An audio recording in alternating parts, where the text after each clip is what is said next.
Bismillahirrahmanirrahim. Assalamualaikum warahmatullahi wabarakatuh. Alhamdulillah hadana li hada wa ma kunna linahtadiya laula an hadanallah. Asyhadu an la ilaha illallah wahdahu la syarika lah. Asyhadu anna Muhammadan abduhu wa rasuluh.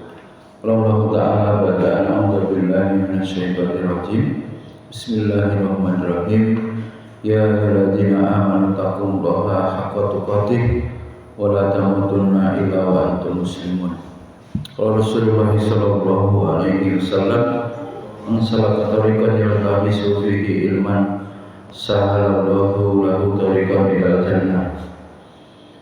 Puji dan syukur senantiasa marilah kita panjatkan kehadirat Allah Subhanahu wa taala atas segala curahan nikmat dan karunia-Nya. Alhamdulillah pada pagi hari ini kembali kita dapat bermajelis ilmu untuk melanjutkan kajian tentang tarbiyah. Saya guru kopi dari notebook itu. Hari Allah kita kembali meneguhkan komitmen kita sebagai pendidik yang tidak hanya pendidik biasa, tetapi pendidik yang mendasari aktivitas mendidiknya, mengajarnya, membimbingnya itu karena niatan ibadah,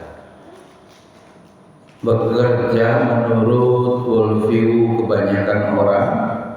Namun menurut kita, mendidik, mengajar itu perwujudan dari ibadah kita kepada Allah Subhanahu wa taala, dan di situ terletak keridhaan Allah. Bahwa di kehidupan ini kita diuji dengan segala bentuk macam-macam ujian, baik kesehatan, baik kesempitan ekonomi, ya, atau ujian godaan yang lain, ya, jabatan misalnya.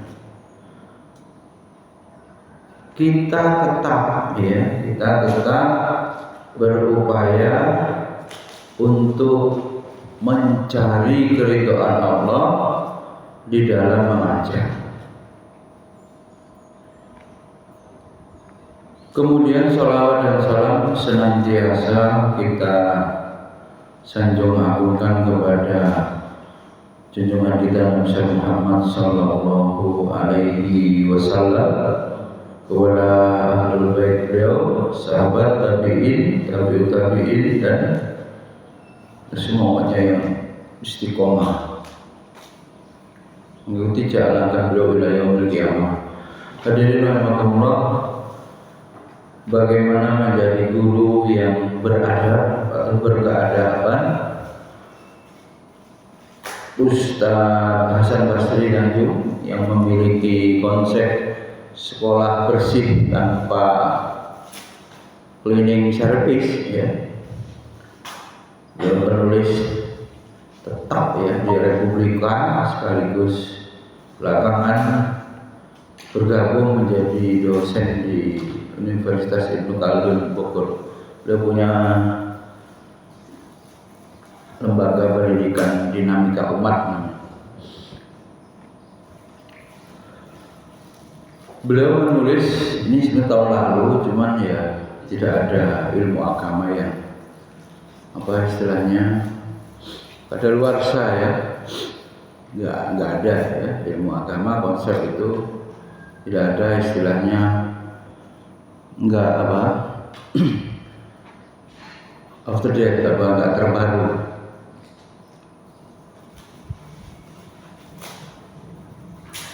Beliau kemudian memulai, ya, tulisannya, suatu hari Rasulullah keluar rumah, ini hadis, ya, dan masuk ke dalam masjid.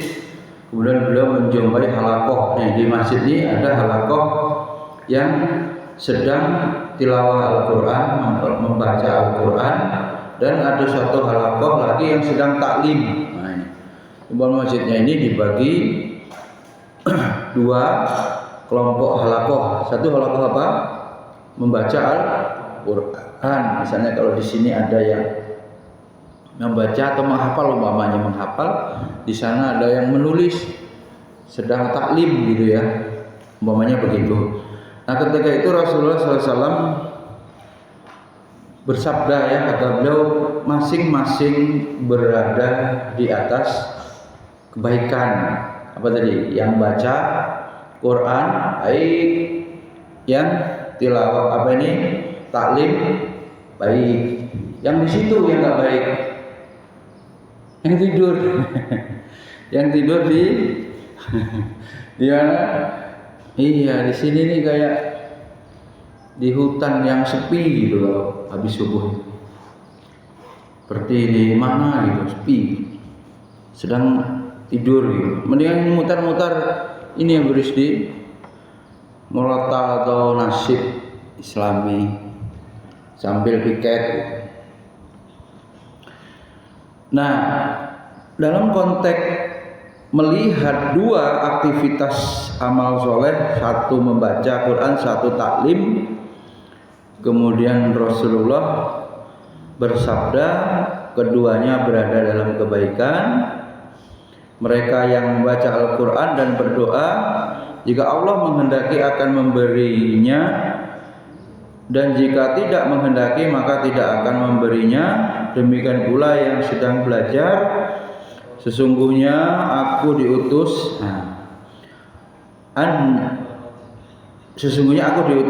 mualliman, sebagai apa? Buistu mualliman ini. Kemudian beliau duduk bersama mereka. Para santri ini pernah ditaklimkan juga waktu itu Abidiki belum ada. Rasulullah sang muallim, kalau nanti dicari di YouTube-nya ya, kalau masuk yayasan, YouTube yayasan, akun yayasan, nanti cari Rasulullah sang muallim. Itu hadisnya di situ dibahas.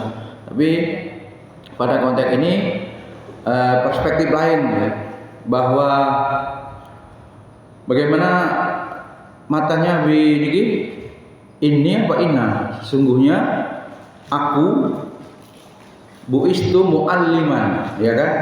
Sesungguhnya aku ini diutus sebagai apa?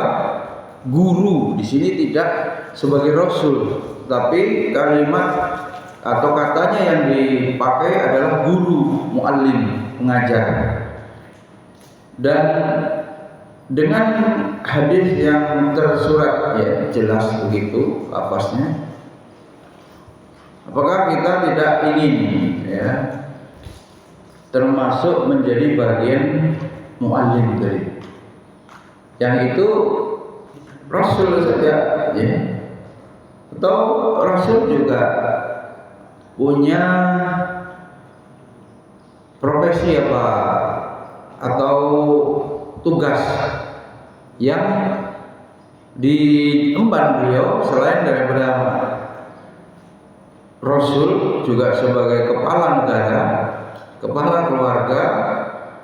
Maka kita temukan di sini Rasul juga sebagai sang guru, sebagai mualliman. Nah, kejadian tersebut memberikan pelajaran tentang apa? Kemuliaan seorang guru, ya. Profesi guru ini tinggi mulia, ya. Di dalam agama kita memposisikan seorang guru itu adalah posisi yang mulia, posisi yang tinggi derajatnya. Di mana seorang guru atau pendidik bisa di kampus dosen, beliau tegaskan itu pada dasarnya sebagai apa? Dai. Tuh, guru pada dasarnya sebagai dai. Sebagai ustadz pendakwah, dai-daiyah, mubalik-mubaligot. Tuh, pertama itu. Yang isinya menyeru manusia mengajak manusia ke jalan Allah. Kul hadhihi sabili ad'u ila Allah. Jadi kita ini cuma menyeru supaya manusia menyeru atau beribadah menyembah kepada Allah.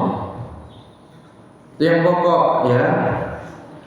Nabi SAW juga seorang guru. Nah, berarti profesi termulia, paling bergengsi ya, dari profesi apa? Dari hadis tadi. Profesi paling bergengsi, yang paling top dalam pandangan Islam. Tangan kiri minum. Profesi sebagai seorang guru. Ya. Jelas lebih adil karena mengambil salah satu profesi Rasul ya. Sebagian dari atau salah satu dari profesi Nabi. Ya cuma worldview-nya ini bener apa enggak gitu. Kalau kritik-kritik guru tidak punya kompetensi, sebab guru paling mudah untuk dibajak istilahnya. Pilot bisa jadi guru tapi guru tidak bisa jadi pilot. Profesi yang paling gampang seleksinya ketika mau masuk kuliah prodi pendidikan LPTK. Worldview-nya itu kemudian paling banyak lapangan pekerjaannya karena manusianya banyak. Walaupun mungkin gajinya kecil. Sebab hukum pasar ya, kalau banyak yang bisa keahlian itu maka menjadi murah. Sekolah ini mahal, sekolah sana lebih murah, kualitas sama, pelayanan sama, akhirnya pindah. Jadi yang mahal itu akhirnya apa? Menyesuaikan pasar. Nah, guru ini nggak mau dibayar sekian, guru itu mau ganti. Nah karena worldview-nya itu ya keliru ya, orang itu memilih menjadi guru merendahkan profesi guru, dan cilakanya di dalam hatinya pengen kaya raya. Ini itu yang gila apa namanya, gila kehormatan. Makanya kadang-kadang ada dosen yang kayak raja begitu, harus dilayani, pelayanan khusus, beri hadiah khusus. Guru pengen dihormati berlebihan. Ini keliru-keliru yang kemudian banyak kita jumpai. Hatinya tidak bergantung kepada Allah, bergantung kepada pujian, penghormatan, gila hormat santrinya itu, muridnya itu, dan di hatinya juga ingin kaya raya, memburu dunia. Ini tak ketemu semua ini.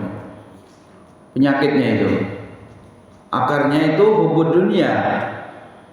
Dia lupa kewajiban mensucikan diri karena profesi guru ini profesi Nabi, ya, profesi paling mulia dalam pandangan Islam.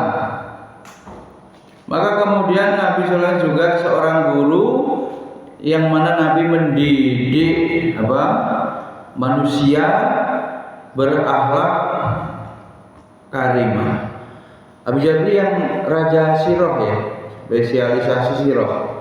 Apa pernah kebayang kalau Nabi itu JPL-nya berapa satu jam itu? Enggak ya. Apa itu yang diamalin Abu Jabri sampai dulu enggak nulis absen. Ikhlas ya. Apakah ada Islam kalau semuanya harus dihitung dengan materi? Terus bagaimana hidupnya ya?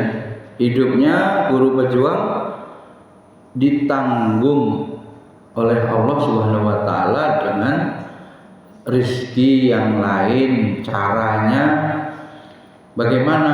Ya, caranya mulai dipikirkan juga untuk meneladani Rasul dari sisi pengusahanya.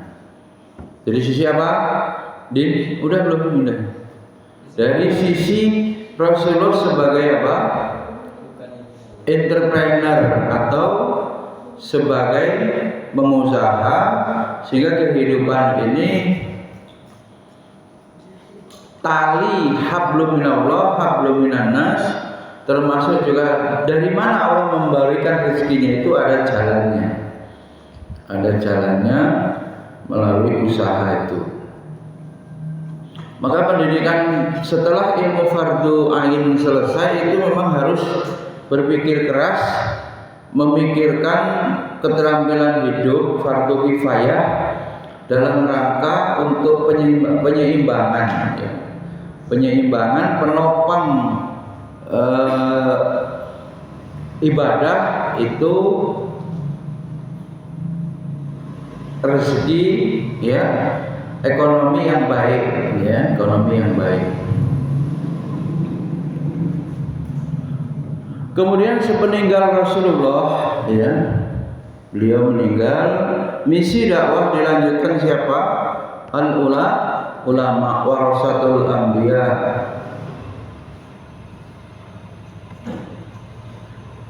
Ulama itu pun meninggal, ya kan? Sebagai manusia, ulama pun meninggal. Kemudian dai, mubalik, lalu guru-guru, ya, sebagai pewaris risalah kenabian. Guru dan ilmu begitu mulia. Nah, ini worldview. Ya, kalau semuanya mau ditukar dengan dunia, kalau faktanya yang ilmu agamanya atau menekuni bidang agama susah cari pekerjaannya, atau ekonominya sulit, ya, atau apa lagi, ya miskin madesu lah, ya, pondok pesantren ini madesu, ya, masa depan suram. Kalau kenyataan begitu, bagi orang yang memiliki akidah yang kuat, keridhaan Allah itu sudah cukup.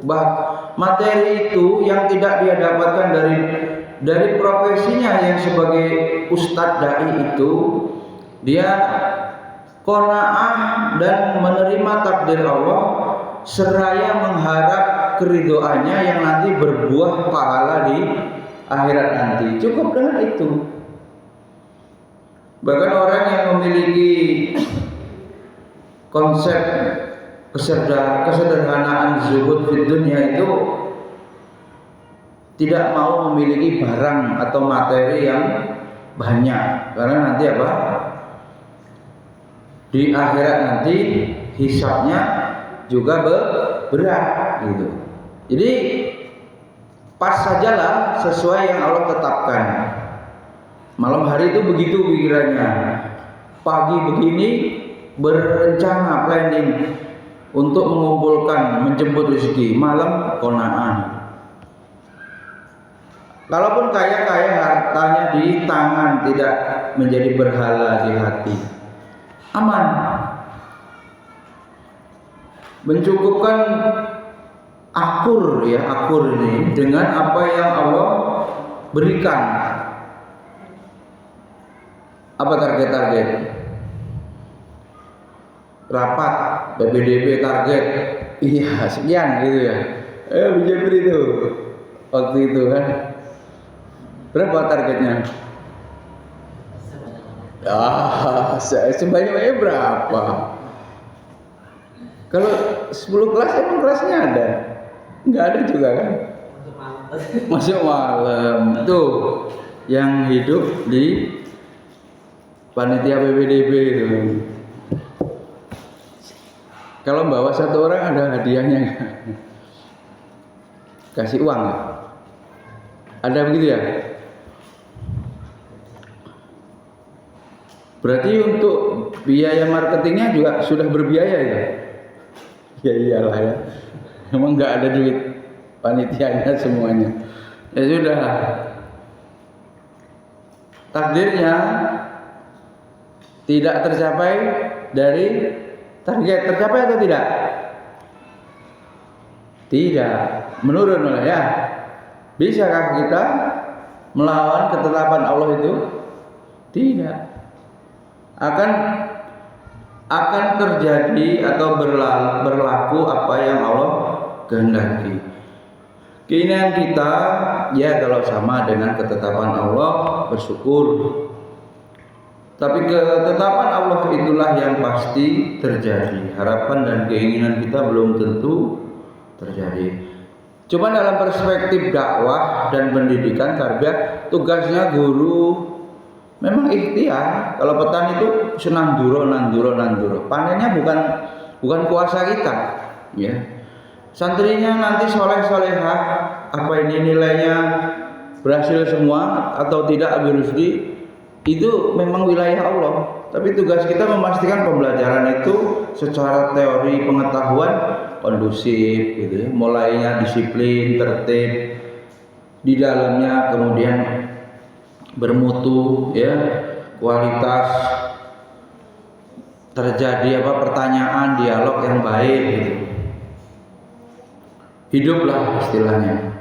Nah setelah itu kita serahkan kepada Allah dengan berdoa, diiringi doa dan bertawakal terhadap hasil anak didik yang kita ajar itu. Alhamdulillah, itu yang pertama tadi. Kita melanjutkan tugas dakwah Rasul, guru dan ilmu begitu mulia di sisi Allah Subhanahu wa taala. Ini cara pandangnya diluruskan. Yarfa'illahu alladziina aamanu minkum walladziina utul ilma darajat. Antum yakin kepada jaminan Allah? Tauhid antum menuntun apa? Kalau benar, ya, berarti husnuzon itu mudah, ya. Panitia ini apa? Pernikahan Abi Jabri. Oh, pernikahan Abi Jabri dengan siapa? Lalu diundang itu Abi Rizdo. Kira-kira Abi Jabri ini ngasih makan enggak di acara walimah? Kalau Abi Rizdo menduga Abi Jabri ini husnuzon, iya, pasti janganlah bawa bekal di acara walimah gitu, nentengin rantang gitu. Ini orang, iya, orang ini nemen amat mau bawain bento, kata Abi Rizdo. Jawanya Jawa, bento itu Jawa Timur. Bento itu goblok nemen. Gobel itu. Abi Rizdo kan gobel berarti kan, bawain rantang gitu. Nah begitu. Abi Jahil pasti memberikan makan.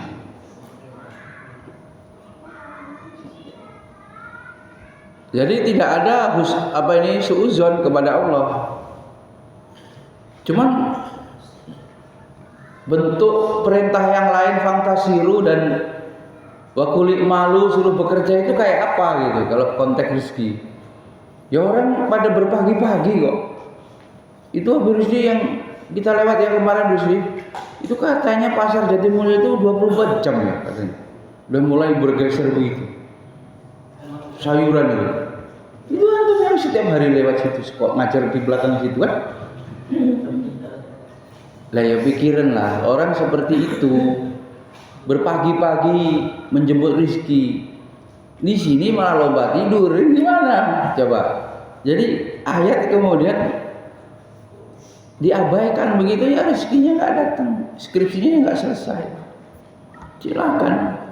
Orang yang seperti Pak Khairul Tanjung, Pak Habibie tidurnya cuma 4 jam. Macam kita ini habis duhur wajib tidur. Iya kan? Iya. Coba jadi hal-hal yang secara konsep ada pada umat Islam sampai pada orang Jepang sukses kan disiplin. Iya kan? Konsep Islam disiplin diamalkan mereka. Kemudian yang kedua, setiap guru memiliki tanggung jawab besar untuk membimbing anak didiknya taat kepada Allah. Iya. Waktu itu pernah ditanyakan, mending jadi guru agama apa mending guru IPA?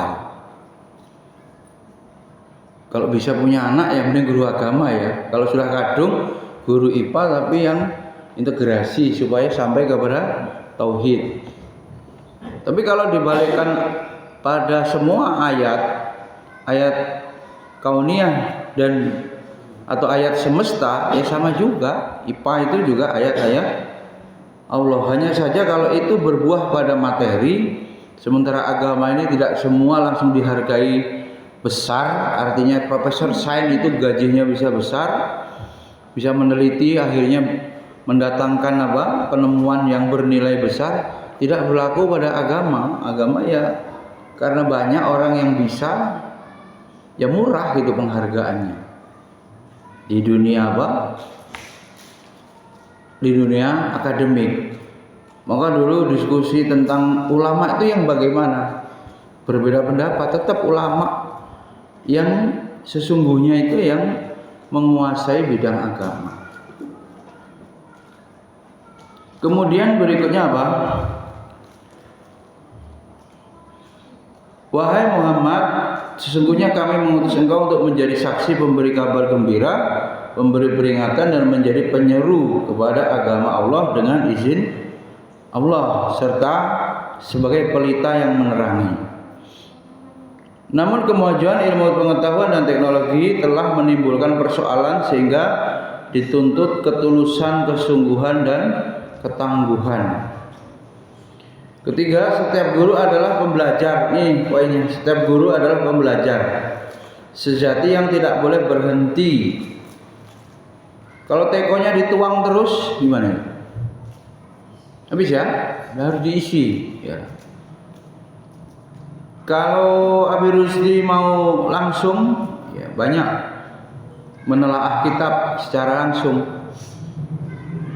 atau ada tambahan mendengarkan kajian khusus selain yang konvensional begini, mungkin mendengarkan kajian di YouTube seperti link-link itu yang menambah kan. Semalam di share link sholat jadi perlu itu kan, ternyata tidak tersaji di Ica.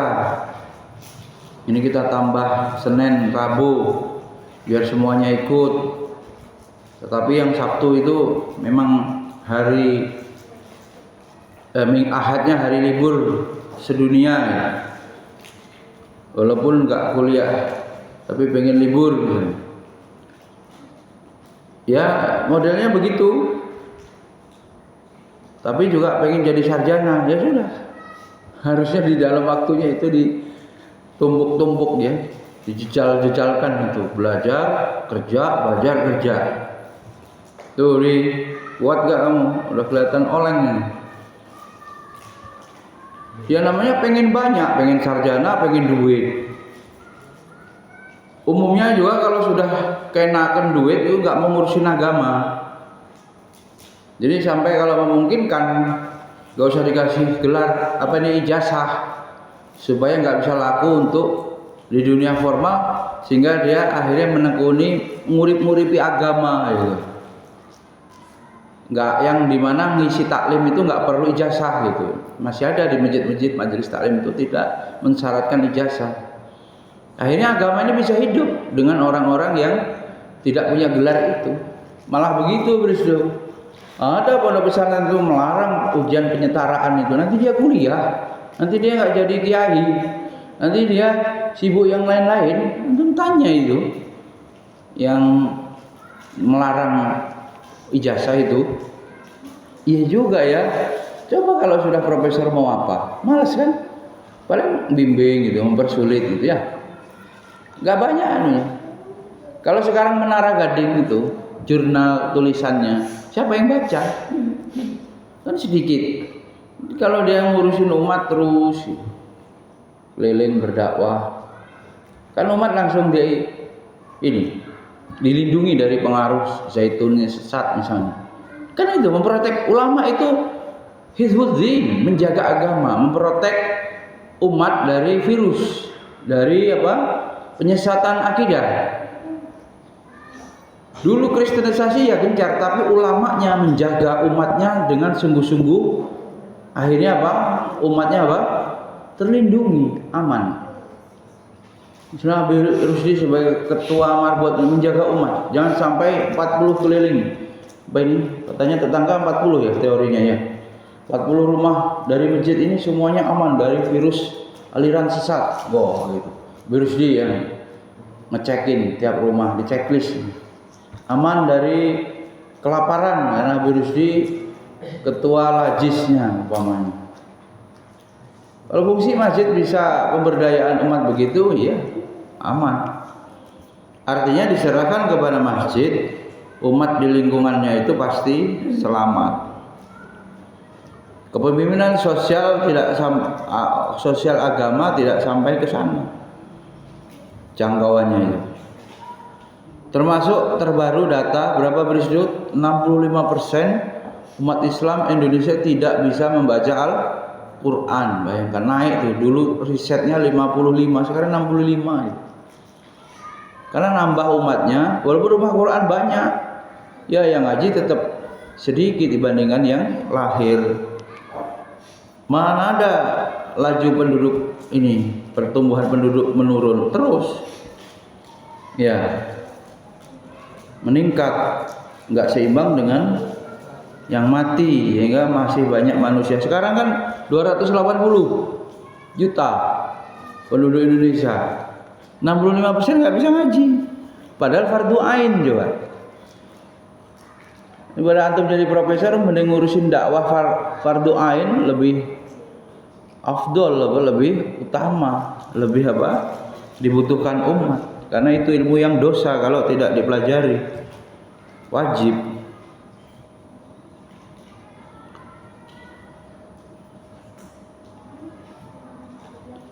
Guru adalah pembelajar sejati.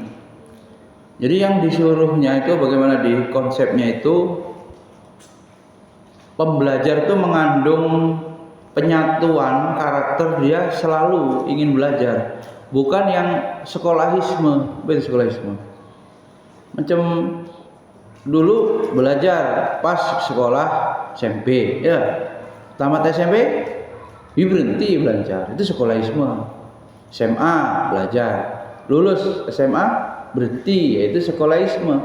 Paham yang memahami atau punya keyakinan belajarnya kalau sekolah. Kalau pembelajar enggak, pembelajar sejati kemudian dia belajar. Pembelajar itu tidak berhenti belajar walaupun sudah wisuda atau sudah lulus. Bahkan di sini tegas, camkan ini. Ya, Din, Lutfi. Ketika seorang guru tarik berhenti belajar, apa yang terjadi?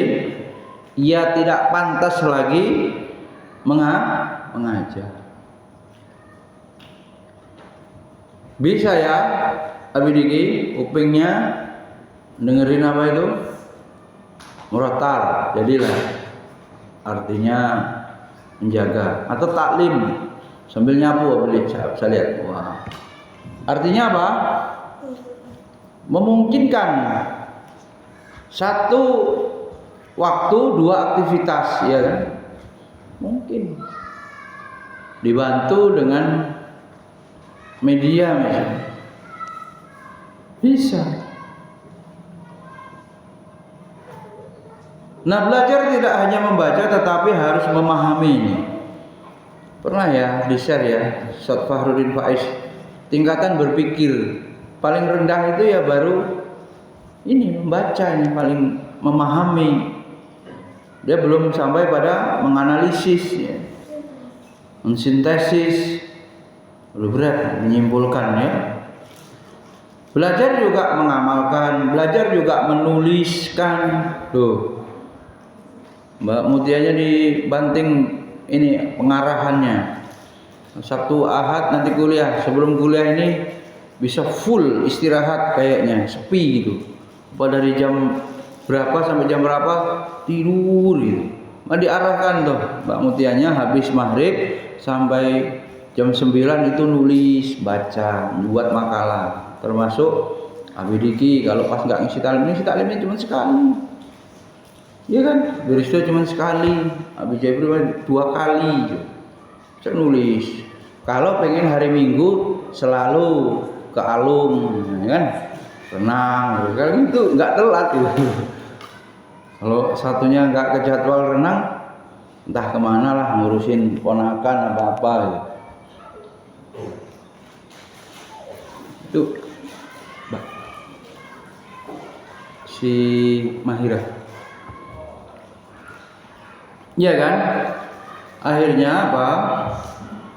Pembelajar sejati itu dituntut juga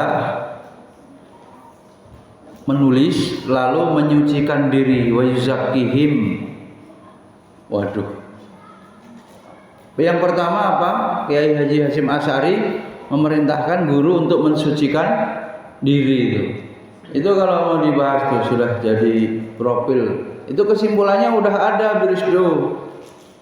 Yang di grup apa itu? Walas ya. Ya. Kesimpulannya sudah ada itu kalau mau mengkaji itu. Mengkaji tentang apa? Konsep pendidikan, adab ya, guru, santri. Menurut Kiai Haji Hasyim Asy'ari, dan masih relevankah diamalkan sekarang? Yo masih. Bagaimana mensucikan jiwa menjadi hal yang paling utama.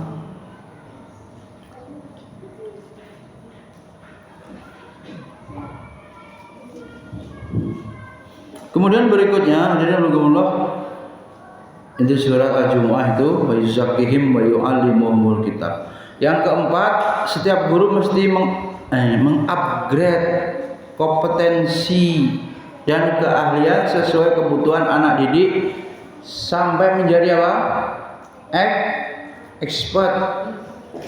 Ini ngapa dia nggak bawa laptop? Apa lagi? Sampai menjadi expert, ahli. Butuh berapa lama Bi Diki? Menurut pemerintah kuliah 4 tahun, praktek ngajar 2 bulan, 8 RPP ya. Itu tidak menjamin profesionalisme guru. Tuh Abi Jabri sudah baca-baca itu, coba cari Abi Jabri. Maka dibuka lagi karena menjadi profesi pendidikan, profesi guru PPG 1 tahun. Dan pada akhirnya di luar S1 tarbiyah pun boleh menjadi guru dengan mengikuti PPG. Itu yang sekarang.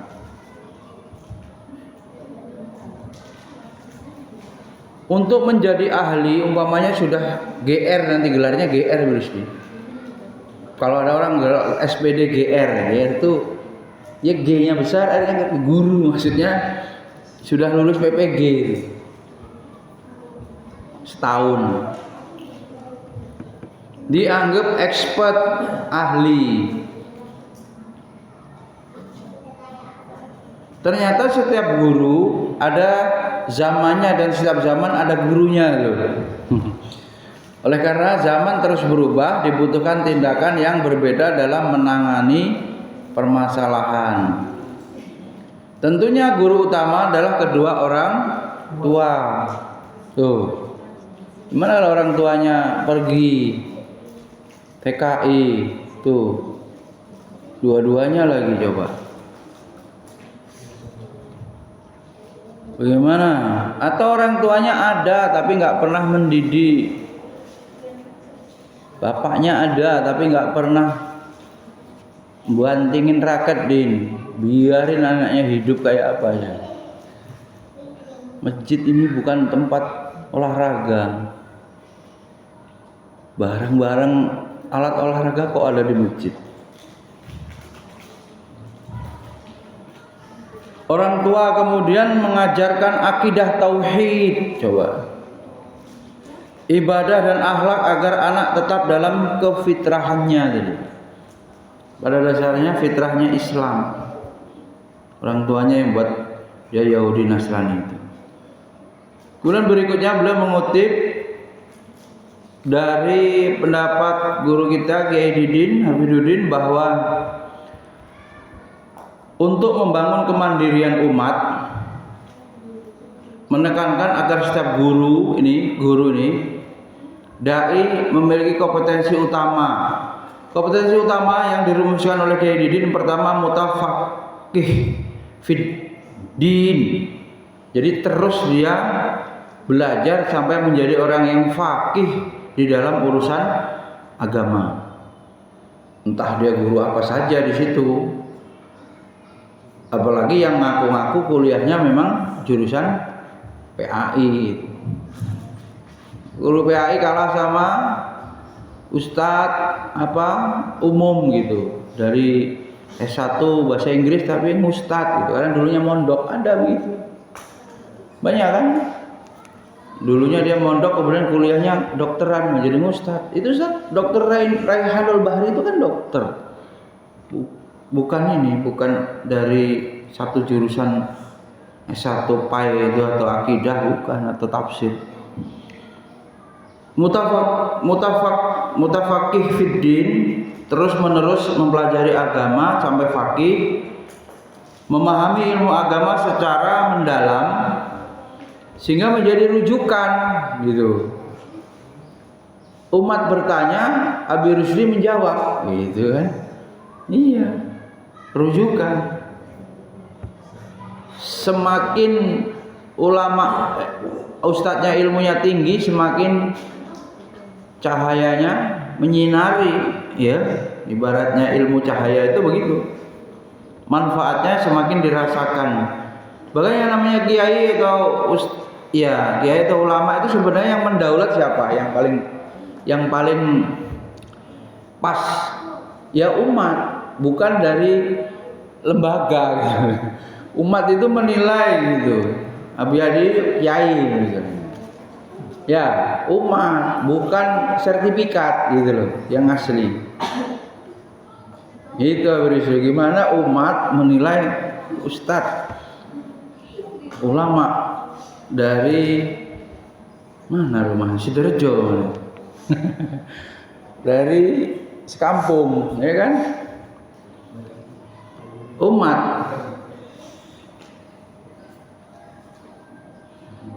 Yang kedua memahami perkembangan zaman, yakni terlibat aktif dan solutif dalam menyikapi perubahan. Syirik apa solusinya? Riba apa solusinya? Dipikirkan. Perzinahan apa solusinya? Ta'aruf misalnya kan? Kalau banyak dispensasi minta menikah di usia belum memenuhi undang-undang, berarti usia SMA. Gus Yusuf itu cerita di Jawa Tengah, bupatinya salah satu kabupatennya habis tilik bayi rupanya di SMA. Ada anak SMA yang melahirkan di sekolah. Waduh. Dan ada 400 sekian yang dispen karena hamil duluan, usia SMA. Anak Bin ini menikah 20 tahun saja. Enggak apa-apa. Pikirannya harus dewasa seiring dengan syahwatnya yang baligh itu sudah sampai. Ceritanya bagaimana kalau Bang Kumis itu kaya raya? Mungkin sudah nikah dari kemarin tuh orang itu. Yang dipikirkan kan masalah ekonominya itu. Coba. Tapi kalau imannya kuat, mau ngurangi begadang dan tidur, ya bisa menjemput rezeki.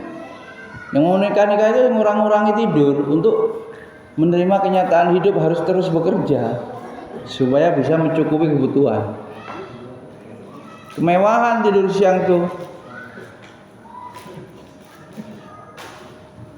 Iya kan? Yang dihasilkan pulau-pulau di bantal. Bukan skripsi ya.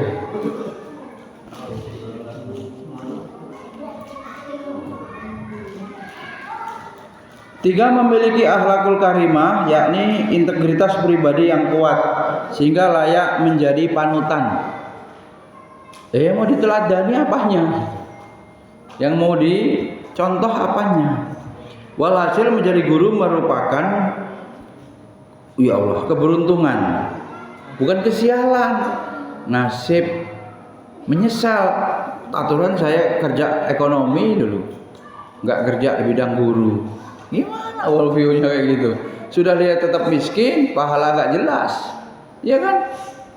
Hatinya tersiksa, pengen kaya nggak kesampaian. Loh.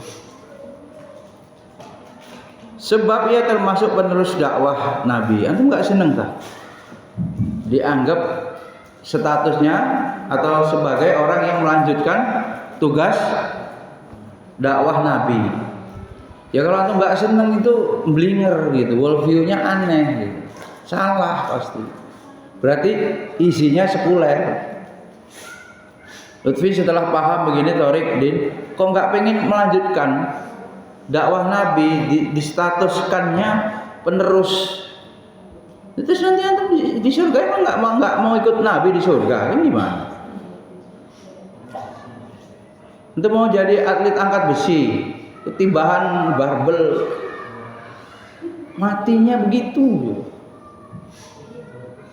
Itu orang ular, kamu masih bayi balik, tukang ular kobra, pawang, ramuan kobra, terkalimat, matinya digigit kobranya peliharaannya. Maka kamu jangan terus keliling-keliling, nanti gawat kamu, meninggalnya keliling nanti. Makanya guru, meninggal guru fisabilillah, jelas lebih konkret gitu. Ya kan? Masih ngajarin doa, Allahumma firlahu, mati, bagus, warhamhu. Ya kan? Daripada mati tenggelam di kolam alun. Iya.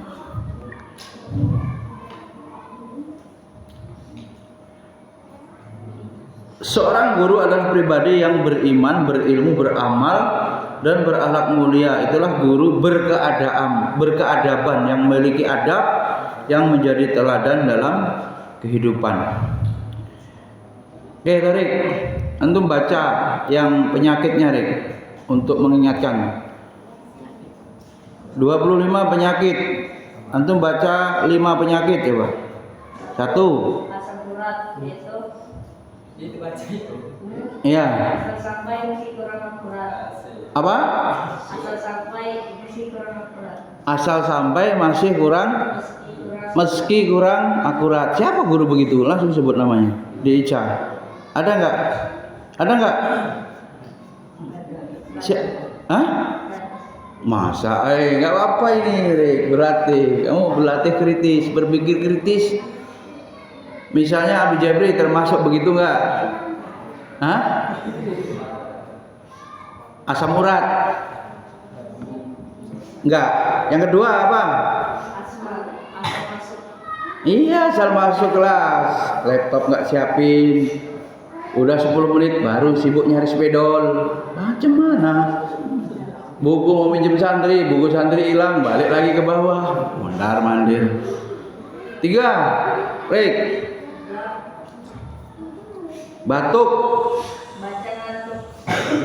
Ya ini. Gimana di? Biadi bahaya nanti. Capek keliling, siang ngajar. Tuh.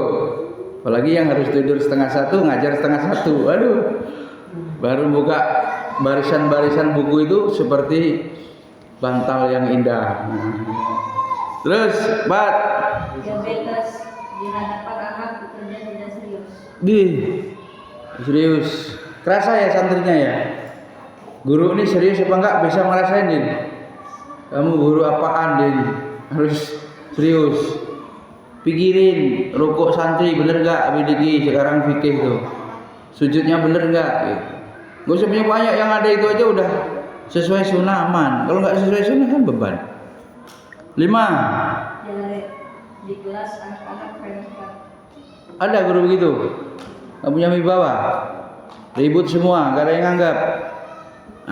Sekarang Lutfi 6. Apa Pi? Penyakit guru.